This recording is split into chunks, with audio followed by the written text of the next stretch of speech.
ഞാൻ doctor Shadiya, Max dental സ്റ്റുഡിയോയിലെ chief dental surgeon ആണ്. പലപ്പോഴായിട്ട് ക്ലിനിക്കിൽ വരുന്ന പേഷ്യൻസ് ചോദിച്ചു കേട്ടിട്ടുള്ള ഒരു സംശയമാണ് ക്ലീൻ ചെയ്ത് കഴിഞ്ഞാൽ പല്ല് വെളുക്കുമോ എന്നുള്ളത്. സത്യത്തിൽ ക്ലീനിങ്ങിലൂടെ നമ്മൾ ചെയ്യുന്നത് പല്ലിൽ പറ്റിപ്പിടിച്ചിരിക്കുന്ന അഴുക്കിനെയും അതുപോലെ കറകളെയും ഒക്കെ അൾട്രാസോണിക് വൈബ്രേഷനുള്ള ഒരു മെഷീൻ വെച്ചിട്ട് ക്ലിയർ ആക്കി എടുക്കുക എന്നുള്ളതാണ്. ഒരിക്കലും പല്ലിന്റെ നിറത്തിനെ ക്ലീനിങ്ങിലൂടെ നമുക്കൊന്നും ചെയ്യാൻ പറ്റില്ല.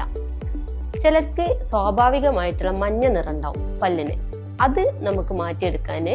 അപ്പോൾ അതിനെ കൊണ്ട് അവർക്ക് ചെറിയ ബുദ്ധിമുട്ടും കാര്യങ്ങളൊക്കെ ഉണ്ടാവും, മഞ്ഞ നിറമാണ് എന്നുള്ളതുകൊണ്ട്. അങ്ങനത്തെ കാര്യങ്ങളൊക്കെ ക്ലിയർ ചെയ്യാൻ, മഞ്ഞ നിറത്തെ മാറ്റാൻ നമുക്ക് ബ്ലീച്ചിങ് അല്ലെങ്കിൽ വെനീറിങ് പോലുള്ള പ്രൊസീജിയേഴ്സ് ചൂസ് ചെയ്യേണ്ടതായിട്ടുണ്ട്.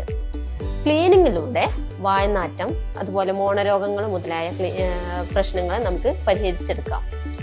വർഷത്തിൽ 1-2 തവണ ക്ലീനിങ് ചെയ്യുന്നത് നല്ലതാണ്.